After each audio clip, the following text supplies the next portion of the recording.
Imagine having a move in Rocket League that captivates the Twitch community so much they make an emote based on it. Imagine a move that is pretty much unsavable by the best players in the world. Whoa. Now imagine being able to do that move consistently with a tiny bit of space.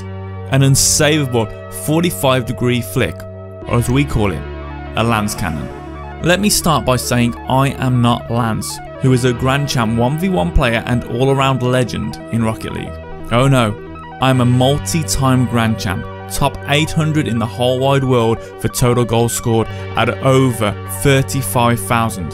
Over 3.5 thousand hours playtime. More than that, casting and analysing. Top 32 RLRS play-ins player in RLCS Season 3. Yes, quite the introduction. But if you think that's good, you should see my flicks.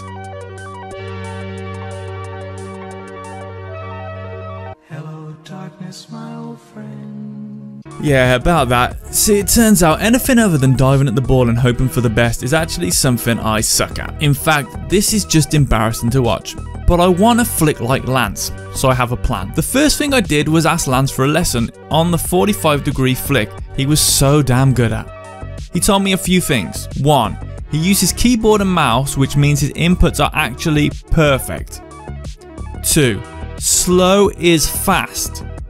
3. As opposed to other videos on YouTube that show you this, you do not need the ball on the opposite corner. It doesn't really matter. And 4. You must attempt in games to truly be able to do it. So what's the plan? 30 minutes every single day, practicing and reviewing my footage for 30 days. After each 30 minutes of practice, a 1v1 casual game where I try to pull it off non-stop will be played. So let's have a look at day 1. At first I really struggled to get control of the ball in the way I wanted. Lance told me to lower my steering sensitivity and this helped a lot. I'm now using about a 1.7, which has come down from a 4.7, so quite a big reduction. The next thing he said was my inputs were way too quick. I needed to slow down and calm down. And when I turned to the side, I was dropping down, tilting the car slightly downwards or upwards, meaning the input was not perfect. So while we watch these practice attempts, you'll see they're pretty, some are okay, some are terrible, very inconsistent, but after 20 minutes of practice, here is what happened. I was chuffed. That felt to me like a Lance Cannon. The inputs were exactly how Lance described, and it boomed right into the inside crossbar. Unfortunately, because it wasn't super clean and it didn't go directly into the net, I don't know how fast it is. After all, anything less than 100 kilometers an hour, according to Lance, doesn't really have any merit. After another 10 minutes of practice, I thought it's time to go into game and try. The game went okay. I decided to rush a few times to try and prevent his challenges to give me a chance to flick. However, although I certainly hit no Lance Cannons, one thing became clear: I cannot dictate the side I end up carrying and moving the ball to, so I need to get good at flicking with both turns to gain complete mastery.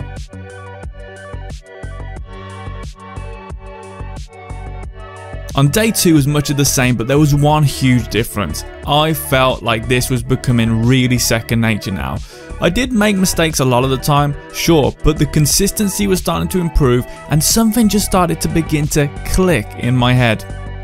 I was really impressed when I hit my first 100 km/h flick, and even more ecstatic when I managed to get a decent flick in game.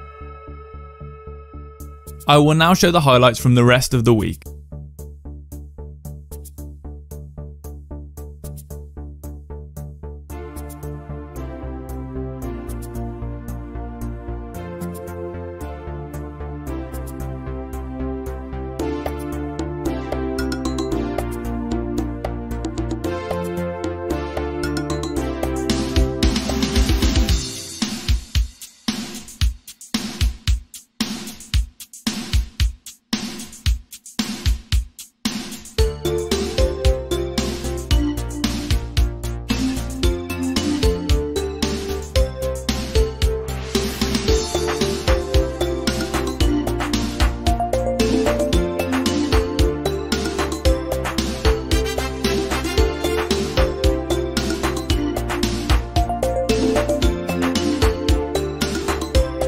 After 7 days of practicing, I was getting really excited. Not only was I hitting the flicks consistently, I was coming up with my own way of doing it. Multiple times I'd hit over 100 kilometers an hour, so I really felt like it was starting to sink in. Consistently I was hitting the flicks, especially when I started dribbling the ball to the right. That seemed to be the best way for me to achieve the shots I wanted. By going to the right and putting the ball on the left hand side, the way I'm flicking is sort of cutting across, making it very deceptive. A great weapon that I've added to my arsenal. We're still only on day 7. The results so far are really good, but if there's one thing I know as a personal trainer, the first results always come quick.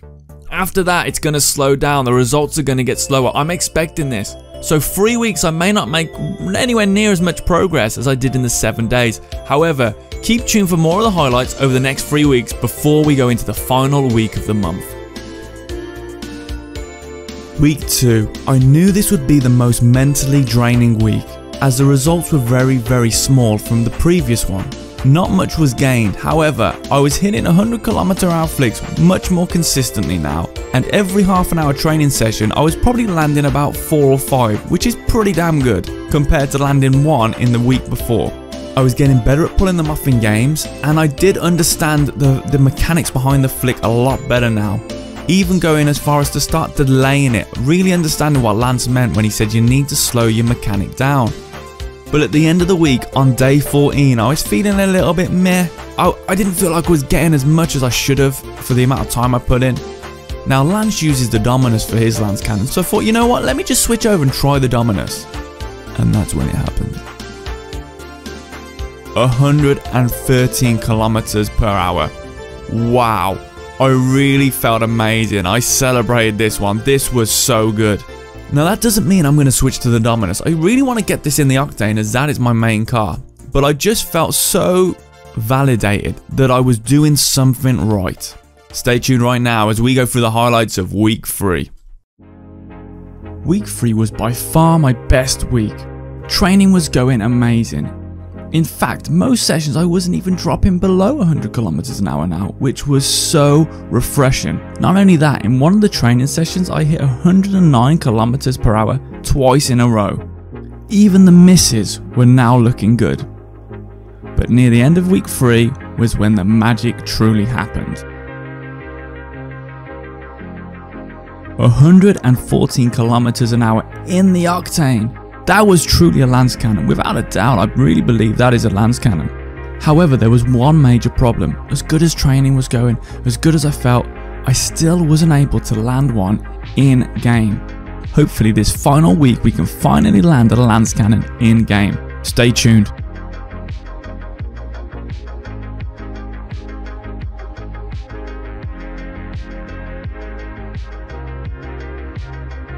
The final week. I was now able to routinely hit 110 plus km/h flicks in training, and even get some decent flicks in game.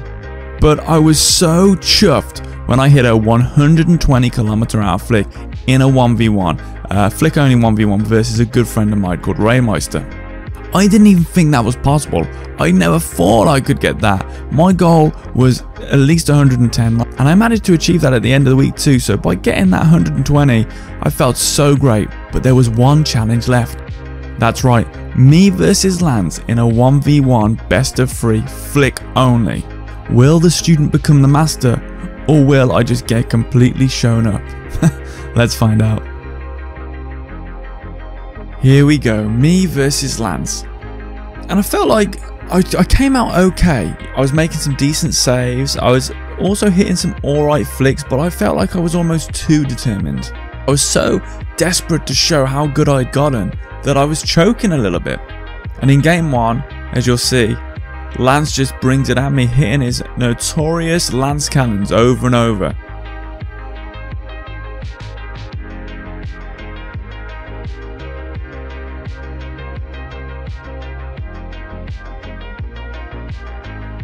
In game 2, I felt like I'd gotten a little bit warmer. I could see that if this went for another game, I probably would have hit some better flicks, but still nothing to what Lance was doing, as he was also getting warmer himself, as you can clearly see.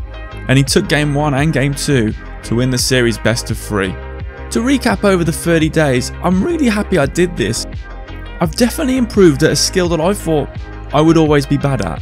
something that I just didn't think I could do the inputs for.